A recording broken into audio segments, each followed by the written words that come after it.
Good evening, everybody, and welcome to the first ever Penguins Live TV. Thank you so much for tuning in. Are you excited? I am so excited, everybody.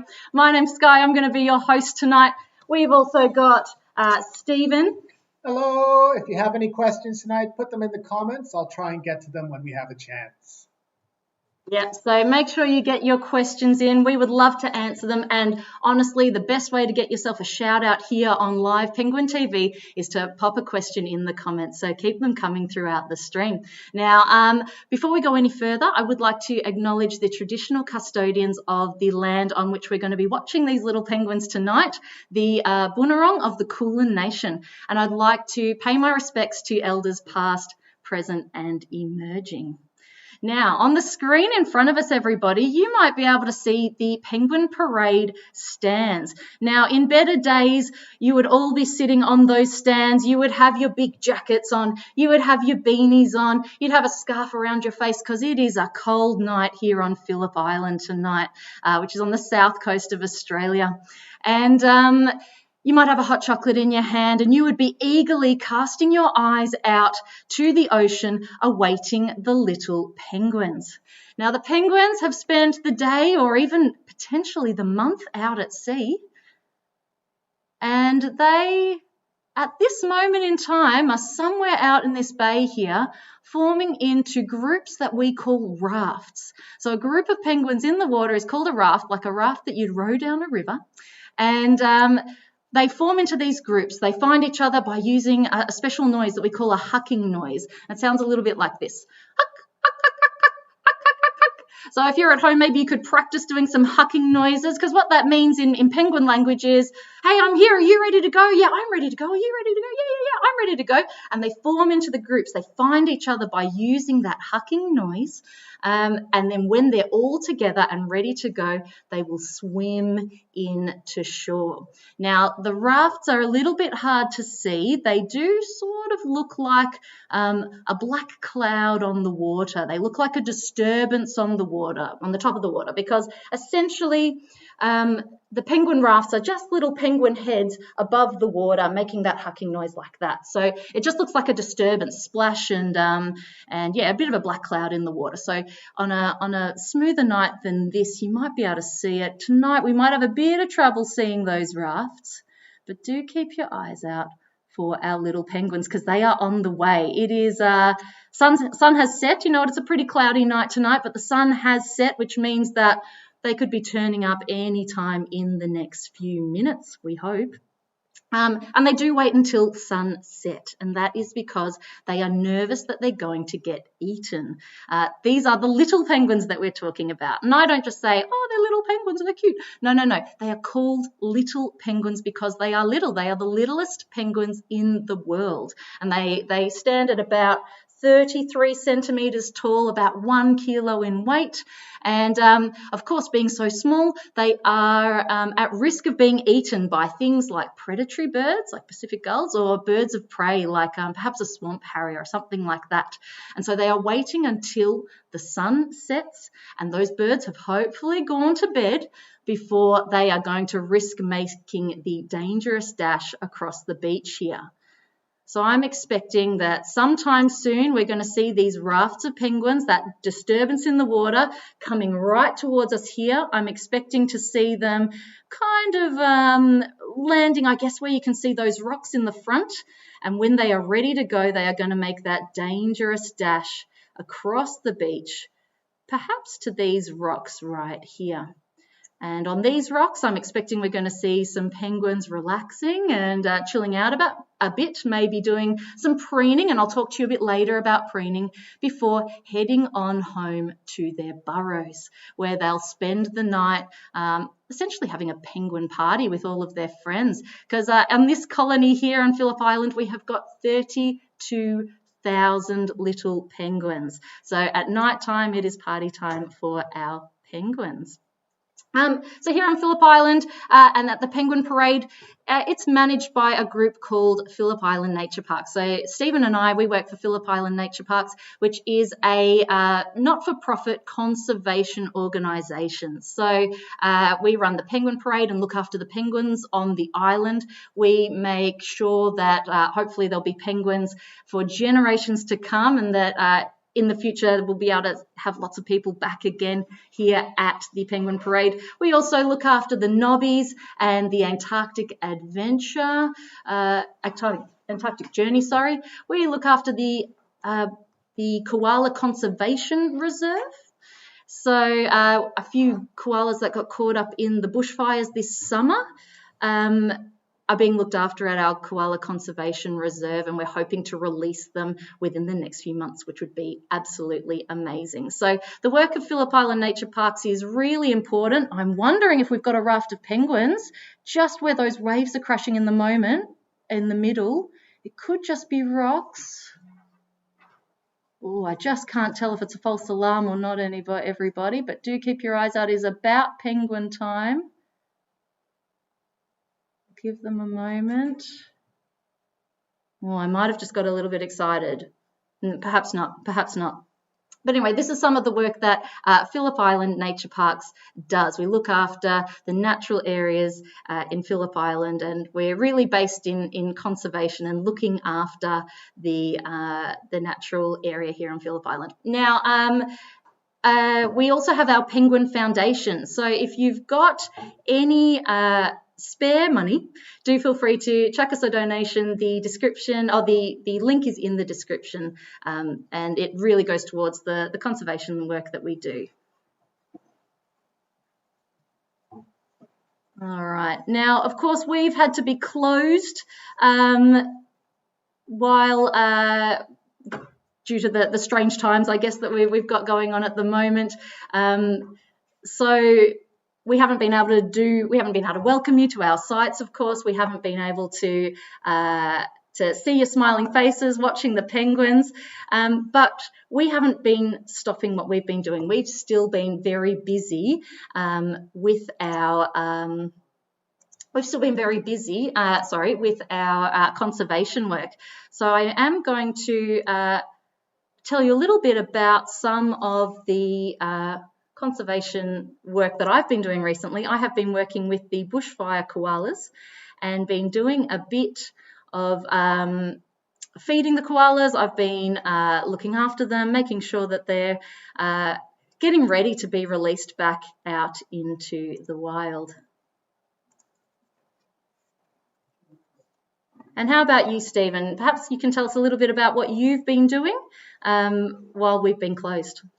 It's been a bit of hard work while we've been closed for the last few months.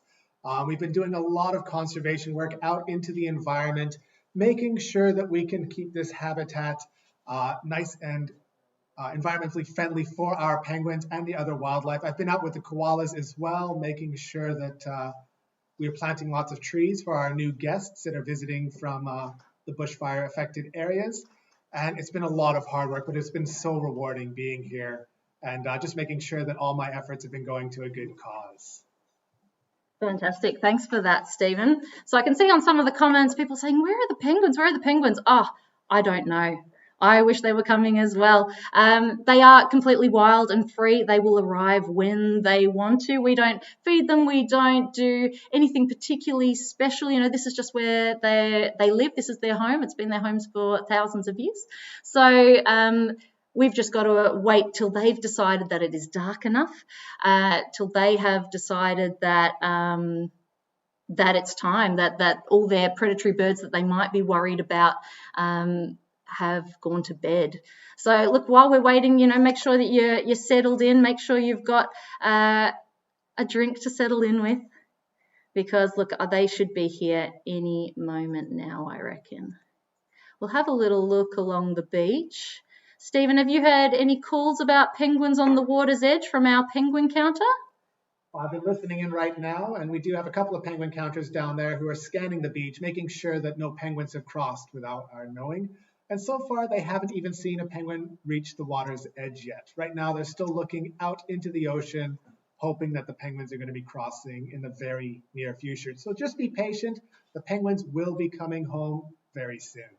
Yep, so we've got a penguin counter. If you have a look at the view that we've got there, there's a little skybox, we call it, and it's that building between the two main stands there. And we've got a penguin counter in there tonight. Her name is Rachel, and she has got her binoculars out and she is looking to see if there are any penguins coming. And she will be counting them, as her name suggests. She will be counting them as they cross the beach. So we have been counting penguins since 1968, and while we have been closed to the public, we still have been counting these penguins every night. It's part of a really long-term bird study that we want to make sure we continue because, of course, science is important to feed our conservation efforts, and we want to make sure that here we go, we've got penguins coming. But I was just saying we want to make sure that our conservation is based in research. So if you have a look in the middle of the screen there, you might see that disturbance in the water, that raft that I was telling you about. Let's zoom in a little bit. Those are the penguins arriving. There we go. So look out for the white bellies. The white bellies are the really obvious part to look out for because the white bellies shine out against the rocks and against the water and against particularly in the darkness. The white bellies are really what we're looking for. And there we go. That is a sizable raft that has just arrived. Fantastic. Now leave a comment. Let us know how many penguins you think are in this first raft that's coming home right now. Let's have a look. So sometimes they will wait on the edge of the water. Sometimes they'll be nervous and they will hedge their bets. They'll kind of stay back and wait. But tonight they seem to be often racing straight away. Nothing's holding them back as they go now. That is a huge raft of penguins. Or once they get to land, we do tend to call them a waddle of penguins.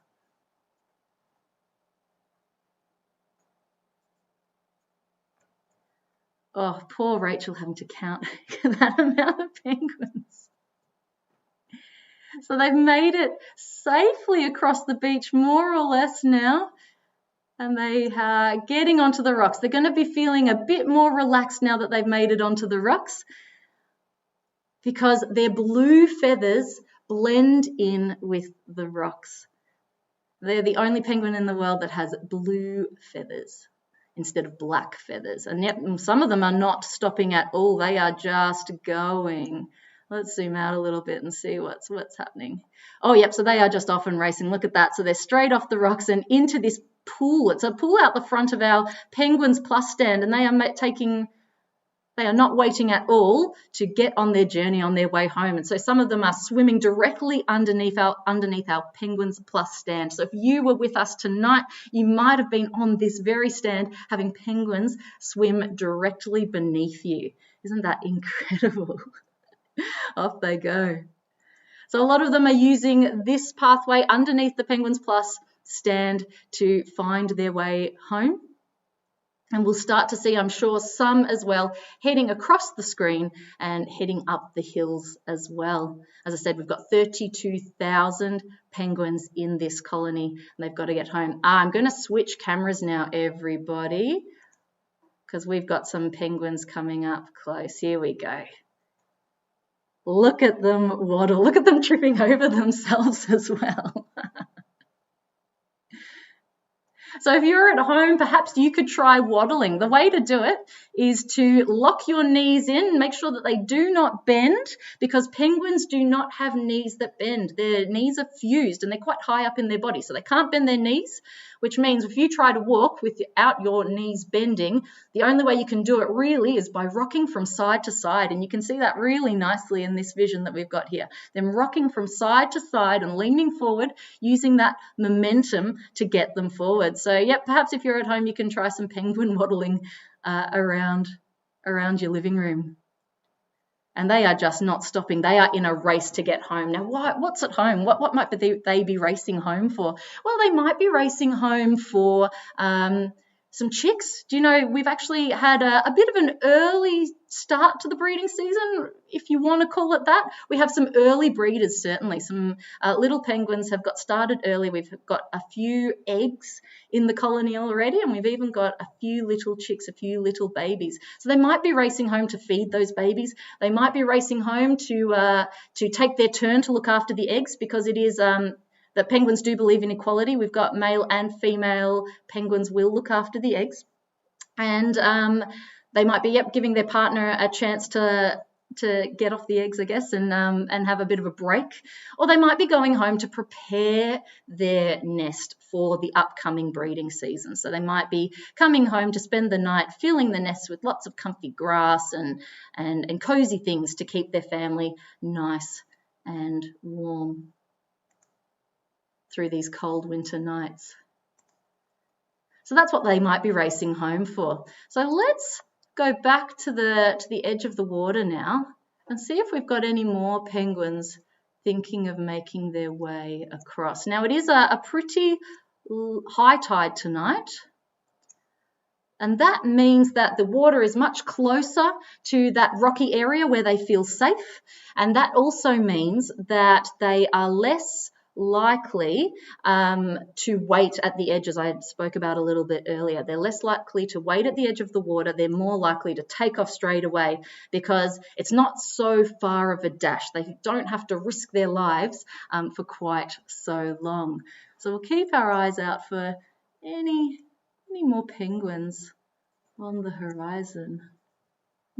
Not yet. While we have a bit of a lull, we have a question from Lexi and Isaac, and they're wondering how old do penguins live? Ooh, thanks for that question, Lexi and Isaac. How old do penguins live? Look, it's we might have another penguin arriving, so I'll just zoom in on it while I talk about it. It's quite a complex question. The oldest penguin that we've recorded, or our little penguins, you just can see two in the screen there. Little white bodies is what you're looking out for. The oldest one we've got recorded is about 26 years old. So that's how old they can grow, but more commonly they will live to their teens, but the average age is about 7 years old. So there you go. Thanks for that question, Lexi and Isaac. While we watch these three, I can see 3 penguins. See if you can spot all 3 penguins in the screen at the moment. As I said, you really got to look out for those white bellies. That is the way that you see them. Oh, one of them's running back. One of them's got a little bit spooked and has run back to the water going, no, I'm not going by myself. And fair enough, because there's safety in numbers. Penguins don't tend to like to cross this beach by themselves. They want to be in a group. They want to be safe with the others. So maybe they heard some hucking in the distance and they're waiting for the rest of the penguins to come, or maybe something flew over and got them a little bit scared and they're going, nope, I'm going to wait. I'm going to wait until it is safe to cross with bigger numbers, with more penguins coming along for the ride.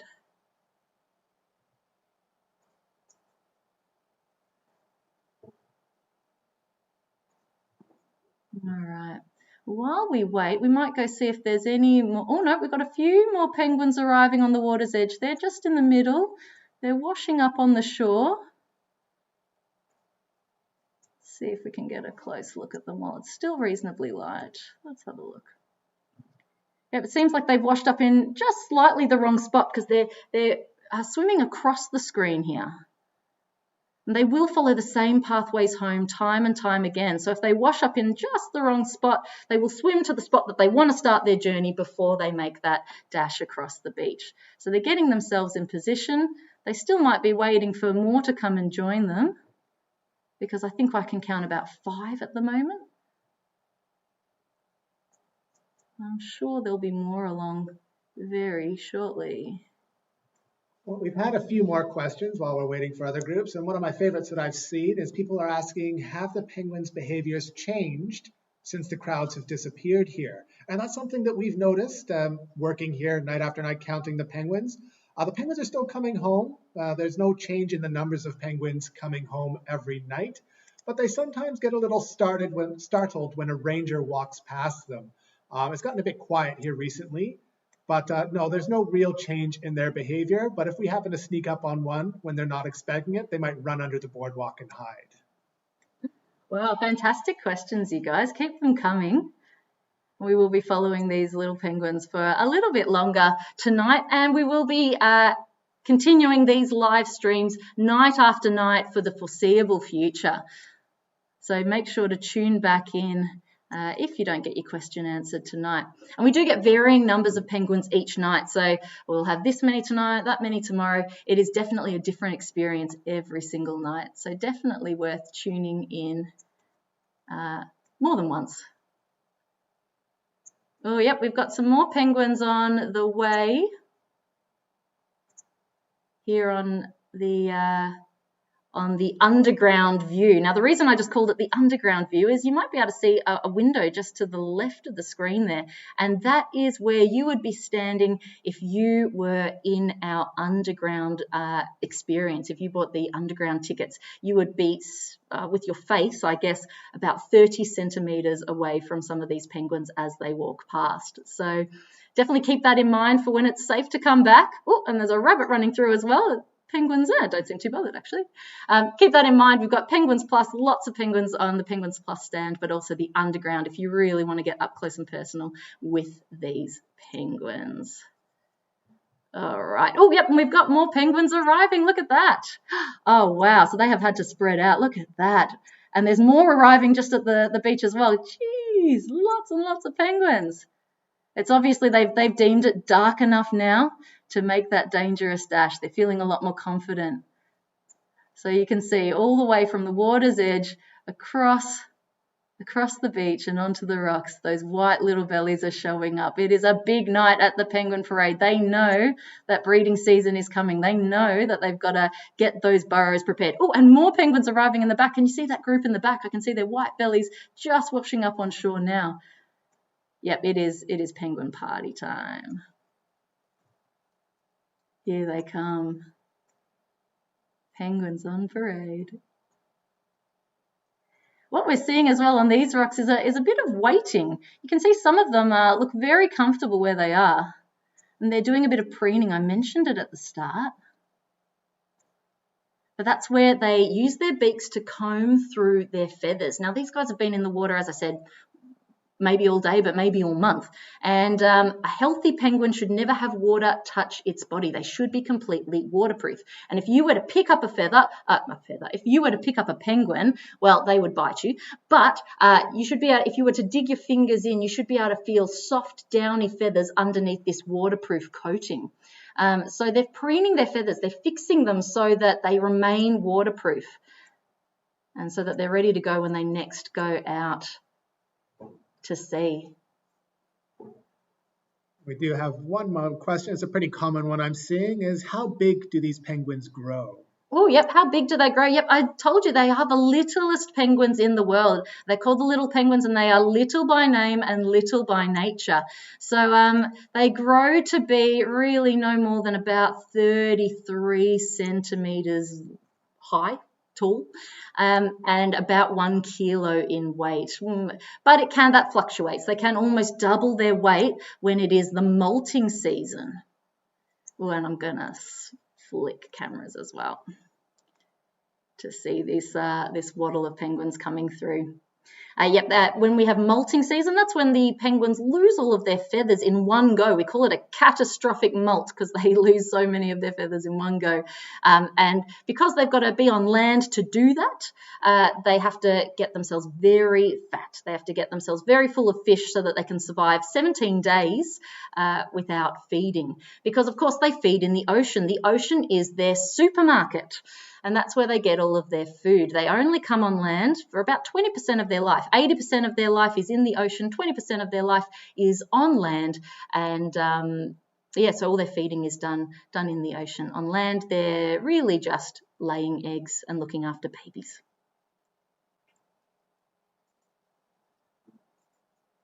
Yeah, here they come waddling past.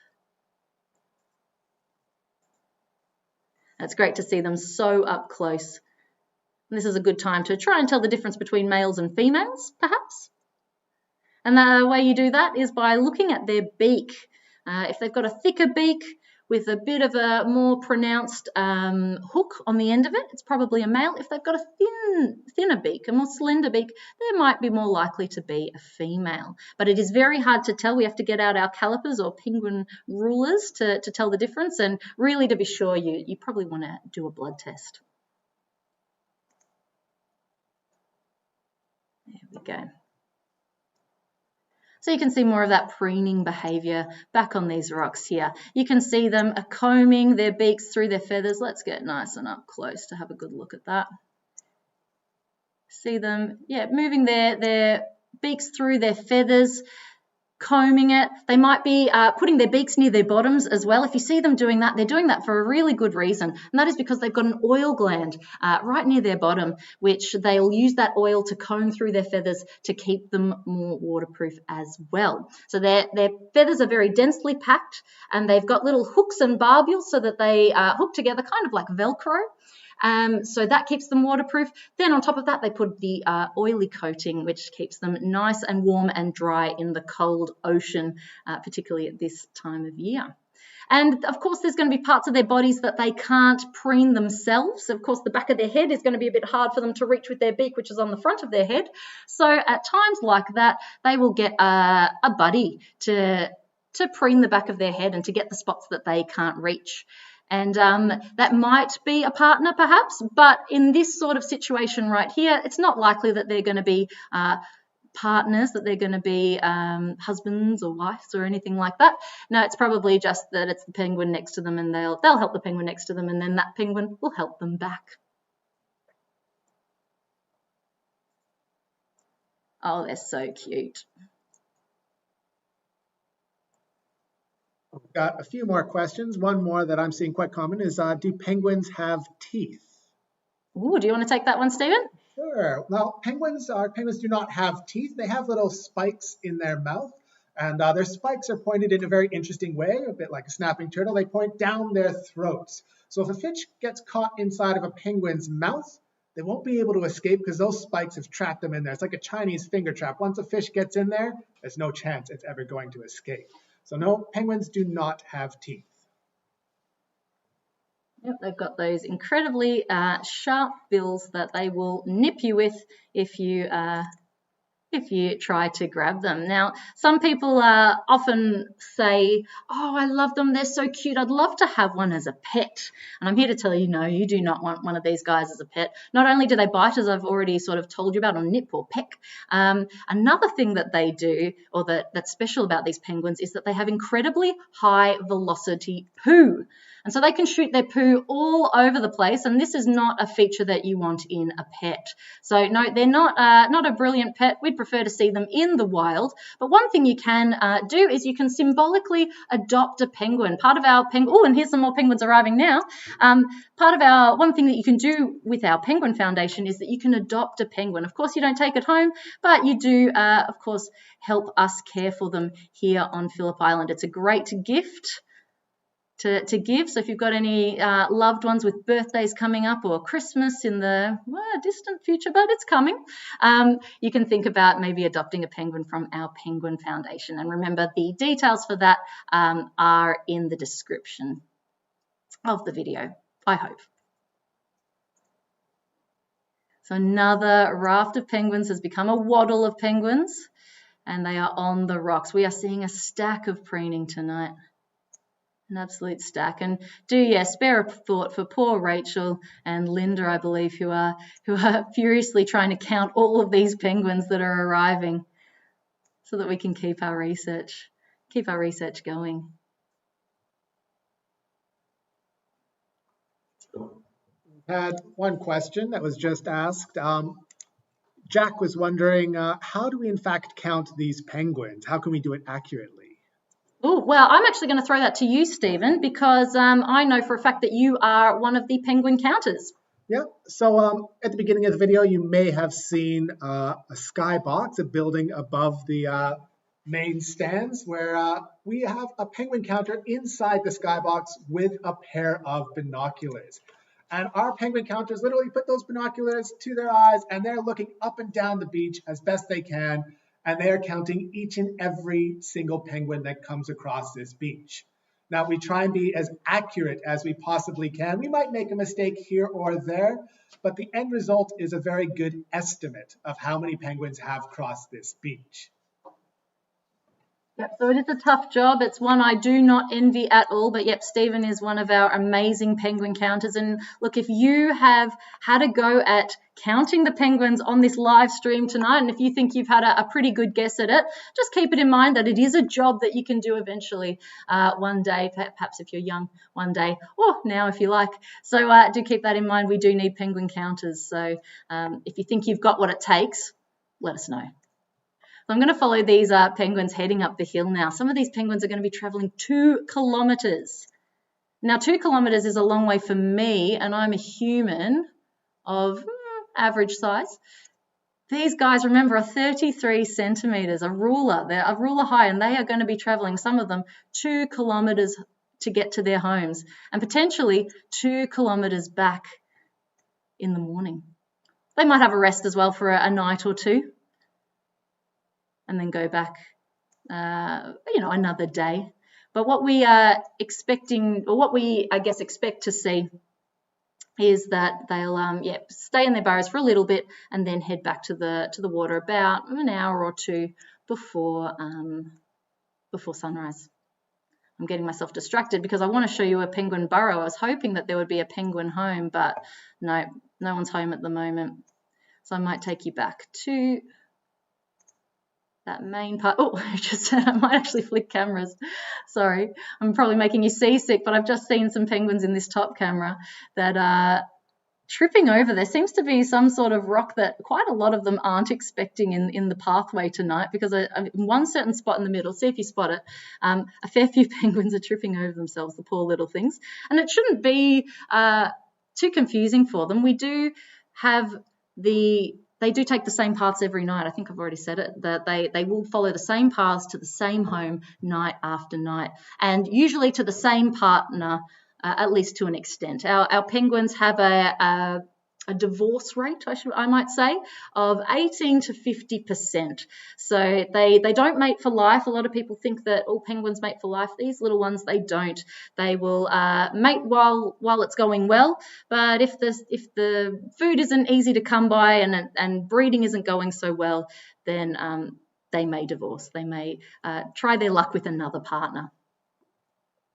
Ooh, one's looking around. Nope, and on it goes. All right. We did have a question from Alana Bolaman, who is wondering, how do we keep foxes away from our penguin colony? Oh, that is a brilliant question. I'm going to go back to this one here while I talk to you about that. So how do we keep foxes away from our penguin colony? I'm so glad you asked that, because we are very proudly here on Phillip Island fox-free. We became fox-free just a few years ago. We got rid of the last fox, just a few years ago. And because of that, we are saving a lot of penguin lives. A fox could kill many, many penguins in one night, unfortunately. So it was really important for the health of our colony that we got rid of foxes. So we put in a lot of effort over a lot of years, and here we are now, no foxes on the island. So we are so, so proud of it. It's such an amazing feat. And it is actually as well the reason that we can have other animals here on Phillip Island, like the eastern barred bandicoot. We released eastern barred bandicoots just a few years ago as well, and they can survive here very nicely because there are no foxes, and they are critically endangered, or actually extinct in the wild officially. So that's a real great achievement that we've got here at Phillip Island Nature Parks as well. So we'll have a little scan back to the beach, and oh, yep, we've got some more penguins arriving. They seem to be coming on cue tonight. Every time I look, there they are. So more penguins. Now, we do count the penguins for 50 minutes each night. So 50 minutes each night from the time that the first penguins make it halfway across the beach. We still find that penguins do arrive after that 50 minutes, but most of them arrive in those first 50. And we've been counting it that way for, since the dawn of penguin counting. And so we're going to continue counting it in that way so that our research stays consistent. Well, we do tend to to get slower numbers as the night goes on. But yet you can see a lot of them are really happy now that they've made it to the rocks, are really happy just preening their feathers. Let's see if I can zoom in better. Yep, shaking off the salt water, preening their feathers, feeling a lot more relaxed now that they're blending in with the rocks. Now we do have about 5 minutes left of the live stream, so if you guys have any questions, put them in the comments. We'll try and get to them as best we can. Yeah, and thank you so much for tuning in. If you have just joined us, we are watching the penguins coming home from a big day or week or month out at sea, crossing the beach and heading on their way back to their burrows, back to perhaps their families, and having a bit of a relax on land.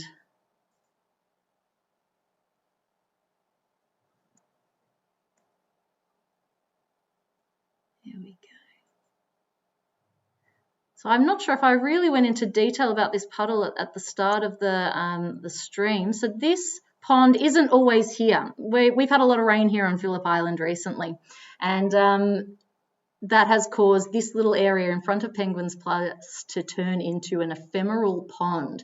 And the penguins are really happy about that. I think I mentioned earlier that the penguins feel really confident swimming. Not so confident on the land, as I told you about how they walk. The waddle is a bit of a difficult way to walk, isn't it not?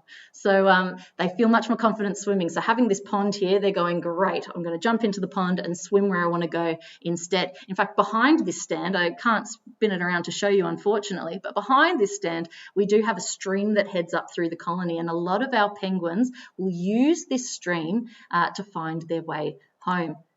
When it's dried up, of course, they just walk along it because it's a clear path with not so many hazards and not so many sticks and things to get in their way. But but when, of course, the river is flowing, they just swim right up, and it's an easier journey home. As I said, some of them will be travelling 2 kilometres home tonight. So if they can swim part of the way, that is just such a relief for them. Now, when they've been out at sea, they've probably been eating all sorts of seafood, things like pilchards and anchovies and sea jellies and even little squid. They love all sorts of seafood. So they chase that during the day. And then at this time of night, when all the crowds are sitting on the stands, they cross the beach and come home. It's such a special thing to see. We can't wait to have you all back. Of course, it's been a bit of a strange year for everybody, but we can't wait to see you all sitting back on those stands. It is a completely unique experience and incredible phenomenon to watch these penguins just all arrive at the same time and run across the beach like their lives depend on it, because they do. And feel free to tune in any nights you want to. We'll be doing this live streaming night after night, every night for the foreseeable future. And for those of you interested in how to adopt a little penguin, just hit the link down below under the video to the Penguin Foundation. It will have all the information there for you. Wonderful. So look, the penguins are heading home. And I think we'll be doing similar very shortly. Do we have any time for more questions, Stephen? Oh, here's a tricky one. Do you know how fast a penguin can swim? Ooh, good one. I know that they can swim faster than an Olympic swimmer. And what is it? It's about 6. You can jump in, Stephen. Well, I think it's about 7 or 8 kilometers an hour. It's quite fast. Yeah, pretty fast. They're very adept swimmers. Oh, we might actually have some penguins heading to a burrow. So we might actually be catching a couple of penguins heading home here. Or heading onwards. Oh, they are just such a treat, aren't they? Well, look, I think these guys are heading home. I think we better do similar. I hope you have had fun on our first night of live Penguin TV. Do feel free to tune in anytime you like. We've had a lot of fun. We hope you have too. But I think we will say goodbye, everybody. Good night. Thanks for tuning in. Bye, everyone.